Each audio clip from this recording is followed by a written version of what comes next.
Hi everyone, this is Sabrina and I'm doing a little test trial. I'm here in Costa Rica. I've lived here for since 2006 and I'm in my backyard.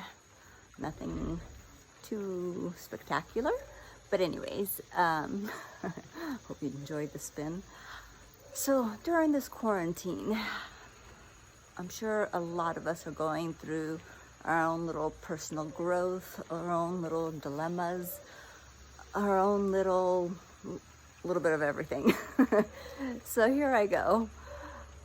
I decided to do a little video, just totally impromptu. I turned on my telephone. I saw that the time was 12:12. I don't know, I believe in magical numbers, duplication like 1, 1, 12, 12. For me, also number 13 is very magical. As a matter of fact, I always felt that number 13, whenever I would see it, I kind of felt like it was the universe telling me that I was on the right track. I would see it when I'd be sitting there thinking, gosh, am I doing the right thing? Should I be heading in this direction? Should I be doing whatever? And then all of a sudden, some random guy would be walking by with a jersey with a number 13 on it, or, odd things like that. Or I'd look at what time it was and it was 12:13. So that is a magical number for me. And I think that sometimes we call out to our own magical numbers that give us meaning. So ironically, actually in 2005, when my dad passed away, I had no idea that he had a magical number as well, I guess, my mother tells me, to the point that while we were going through his stuff and putting things away and kind of dividing them between things that my sister wanted, things that my mom wanted, and we came across this gold ring that had the number 13 on it. So of course that one, it's obviously too big for me, but it's something that I treasure and I keep with me as something that I remember my father by, and a little surprise, token that I didn't realize, or connection that I didn't realize that I had with him. Also, one of the other things that I absolutely love and that I feel is a connection that my father and I shared is our sense of love for nature, and it is sprinkling right now. It's magical. That's one thing that I love about Costa Rica. It's warm rain. Whether it's sprinkling right now, it feels so good. It just feels so good. I feel like I'm just being washed by the heavens, and I love, and I inherited my dad's love and passion for crystals.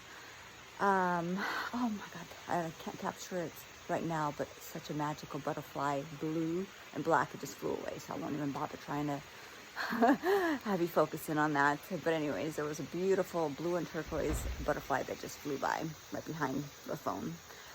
So anyways, back to my love for crystals and why I'm even bother doing this video. This is like so weird. I don't even know if I'm ever going to post it, but I felt compelled to just talk and share. And maybe, we'll see if it's interesting enough. We'll see what happens. But I'll post a couple of videos and about my passions for crystals, which ones I'm interested in. If there's anything in the comments that you guys write that you want me to kind of talk about, I'd be more than happy to. My other passions are the chakras. Last time I found myself in a dump financially was 2008, as many of us, right? So you retreat. My tendency is that I kind of become a hermit during difficult times, and I just kind of want to retreat and do some soul searching.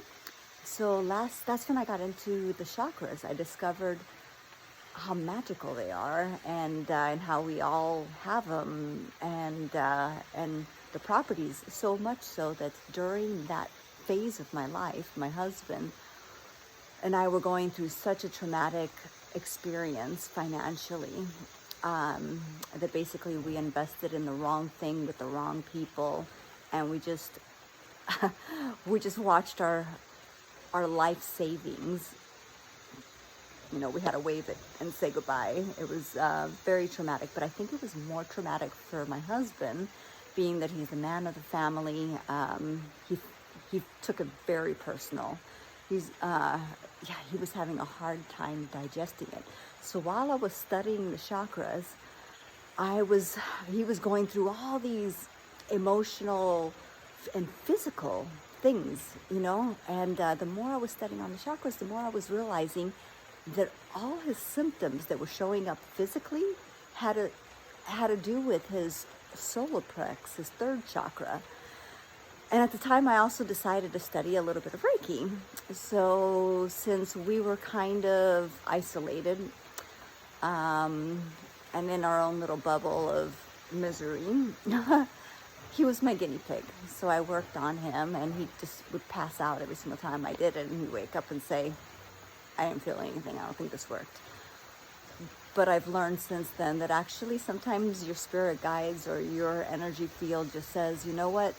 Let me just knock you out just so you can receive it, because if you're awake, you will resist it. And that's my husband. He's a resistor. So we went to the doctors in the hospital because we seriously thought that he either had pancreatic cancer. Then we started thinking that maybe he had liver cancer. He had all these crazy signs and physical things. You know, his face was peeling. He lost 10 pounds in 1 week. Everything that he would eat would just flush right through him. I mean, we seriously just thought he had something seriously wrong. So we did every test imaginable. And every doctor kept saying, you've got nothing, you know. So what I decided to do is, you know, work on my Reiki with him. And as I was reading the chakras, I really realized that he was just not digesting what had happened to him. So my pep talks to him were more related into the chakras, and it's starting to rain a little bit more. The chakras and the solar plex, and how that relates to what he's going through and what he's not digesting. Of course, it didn't happen overnight, but little by little, focusing my energies and focusing my conversations with him in a relatable way, because it's not that he's not that open to the woohoo kind of things that I like to talk about, like rocks and chakras and da-da-da-da and Reiki. He's like, yeah, okay, whatever. There's my wife being a little witchy again, which I'm not. I'm totally spiritually, and I don't know, whatever. Anyways, but finally, little by little, the main point was that he started to cut the cord with the traumatic thing of losing his money and placing his trust in the wrong people. You know, he started to cut the cord and started to let go of that anger, you know, anger, liver, third chakra. Lots of connections there. We can dive a little bit deeper, maybe in another video. But this is my first introductory video, non-edited, with an iPhone. Right now we're going through another financial slump. That's why I'm in my backyard in the rain, starting this video, non-editing, because I have no clue how to edit. Let's see how it goes. I'll post it. If you guys let me know. I don't even know if it'll reach any of you guys. If it doesn't, my mom will have a memory of it. She's my only fan. Anyways, love you, Mom, on that note. Sorry. As I laugh, I just realized that my phone just shakes. I bless you all through this COVID craziness, you know. I know that we are going through our own personal demons, and I pray that many of you guys are not. And maybe you're finding some, you know, benefit, you know, something that you invested in, and it's like totally paying off now, you know what I mean, where before it wasn't. Our world is definitely going through a shift. Could be a good one, it could be a bad one. I think that we have to go through the tough times, and eventually it'll be a good one, you know. It's just, it's through the tough times that we actually learn and grow. When everything's perfect, we're not really that motivated to look deep within ourselves and make changes, you know? So I know there's a lot of things being said out there regarding conspiracy and this and that, and you know, that's a whole other rabbit hole that I'm not going to go into right now.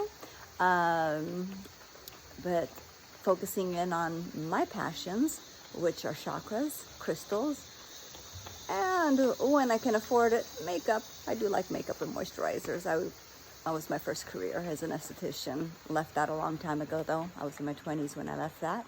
And I pursued a whole different career. And somehow I ended up here in Costa Rica because I love nature as well. I followed the monkeys, the wildlife, earth, you know, digging your feet into the earth, you know, and just being surrounded by nature is what makes me feel good, you know, which probably is why I love gemstones and rocks so much. Earth. I'm an earth sign too, ironically. All right. I love you all. And may peace and blessings come your way. Cheers.